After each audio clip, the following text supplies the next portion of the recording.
காஷ்மீர் பகல்காம் தாக்குதலில் உயிரிழந்த 26 குடும்பத்திற்கும் பாகிஸ்தான் பயங்கரவாத தாக்குதலுக்கு பதில் கூறும் வகையில் அதிரடி ஆக்ஷனில் மத்திய அரசு இறங்கியுள்ளது. இன்று பாகிஸ்தானுக்கு தரமான பதிலடி கொடுக்க மத்திய அரசு ஆலோசனை செய்து முக்கிய முடிவு எடுக்கப்பட உள்ளது. இந்த நிலையில் நேற்று மத்திய உள்துறை அமைச்சரும் பிரதமர் மோடியும் முக்கிய படைத்தளபதிகளுடன் உயர்மட்ட கூட்டம் நடத்தி வருவது பரபரப்பை ஏற்படுத்தியுள்ளது. பாகிஸ்தான் பயங்கரவாதிகளுக்கு கனவிலும் எதிர்பாராத தக்க பதிலடி கொடுக்கப்படும் என பிரதமர் மோடி கூறியிருந்தார். அதன் தொடர்ச்சியாகவே எல்லை பகுதிகளில் இந்திய ராணுவ வீரர்கள் தொடர்ந்து கண்காணிப்பிலும் தேடுதல் வேட்டையிலும் ஈடுபட்டு வருகின்றனர். இதனால் இந்தியா பாகிஸ்தான் இடையே பரஸ்பரம் தடுத்து நிறுத்தப்பட்டது. விரைவில் இந்தியா பாகிஸ்தான் மீது போர் தொடர அதிகப்படியான வாய்ப்புகள் இருப்பதாகவும் உலக நாடுகள் பெரும்பாலும் இந்தியாவுக்கு ஆதரவு கொடுக்கும் எனவும் கூறப்படுகிறது. இந்த நிலையில் பாகிஸ்தானுக்கு அதிர்ச்சியை அளிக்கும் வகையில் பிரதமர் மோடியும் உள்துறை அமைச்சர் அமித்ஷாவும்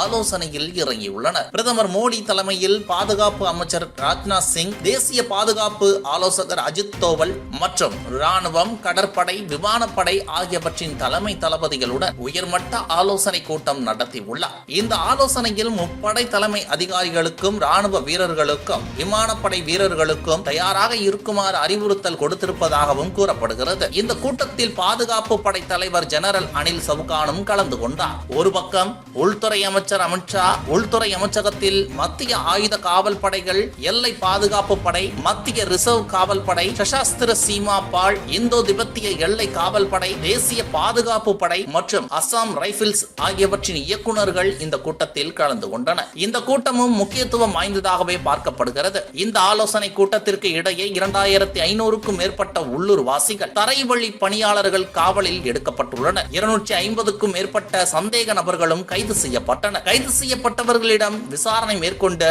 அனைத்து வீடியோ ஆதாரங்களையும் NIA கைப்பற்றியுள்ளது. இதுவரை இந்தியா பொறுமையாக பாகிஸ்தானை ஹேண்டில் செய்து வந்ததால் பெரிய தாக்கம் இருக்காது என நினைத்த பாகிஸ்தான் தற்போது இந்தியாவின் ஆலோசனை எல்லாம் கண்டு நடுங்க தொடங்கியிருப்பதாகவும் மோடியின் ஆட்டத்தை இனிமேல் பாகிஸ்தான் பார்க்கும் என்றே சொல்லப்படுகிறது. இதுபோன்று முக்கிய நிகழ்வுகள், அரசியல் தகவல்களை ஆழமாகவும் மாறுபட்ட கோணத்திலும் அறிந்து கொள்ள மறக்காமல் உங்கள் IND தமிழ் 24x7 பக்கத்தை பின்பற்றிக் கொள்ளவும்.